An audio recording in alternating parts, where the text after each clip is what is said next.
Me, what was it, a minute and a half? Okay, you better buckle up because we had a very lively discussion with very concrete proposal and understanding of the issues at hand if we want to strengthen the sustainable energy generation in Namibia. So first of all, we concluded that we were the most important group because without any energy generation, there will be no hydrogen production in Namibia. And there will be no energy security either. The good news is that Namibia probably has one of the best renewable resources in the world.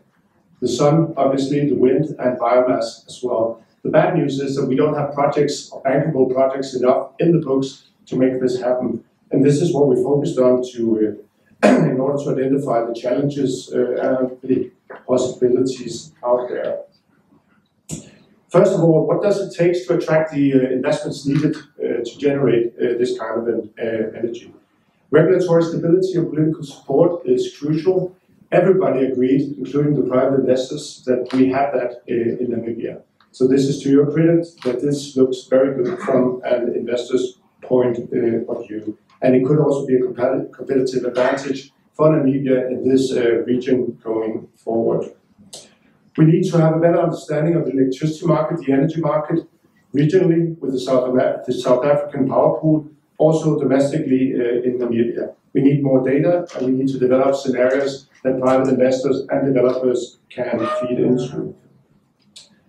Possible offtake is an important discussion. Of course, PPAs and the domestic market is important for investments and developments of these kind of assets. But also private offtake agreements are important. And there was a broad agreement that the new single buyer model is very promising in this regard. It gives you a market-driven way to have an offtake for private investments as well. This could prove very valuable as we go forward. And then, of course, we're very interested in the export possibilities as well. The possibilities of exporting to neighboring countries and the South African power pool. That would, though, take the build-out of interconnectors, but very interesting indeed as well. Then we had a long discussion about the possibility for land concessions, in Namibia. For developers and investors, this is an important point. It's also a controversial point, but there needs to be predictability about the projects that you own before you invest in those, before you do the DevEx to develop these kinds of projects. We also had a discussion about grids. Grids is the precondition for investments in these kinds of assets.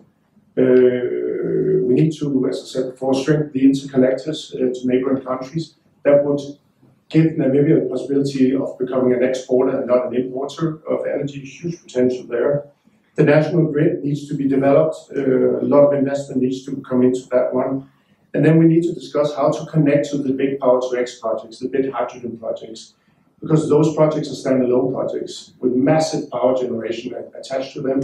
That should also benefit the national grid in Namibia and not only for export purposes as well. Finally, the supply chain, something we discussed very much in Europe. That comes with a big challenge. There will be a fierce global and regional competition around the supply chain. It's a question of availability and it's also a question about price. That needs to be taken into account and be planned for as well.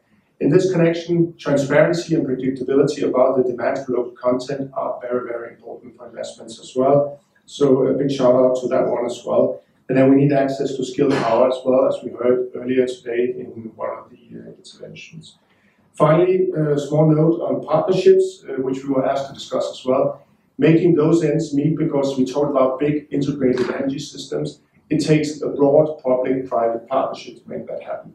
Partnership between authorities, politicians, the TSOs in Namibia, international investors, local pension funds, developers, the industry, etc. Everybody needs to be around the table to make this plan come true. I think we had some experience with that in Denmark, with the climate partnerships, there's green energy partnerships, and it actually made us capable of cracking some of the difficult nuts in that regard.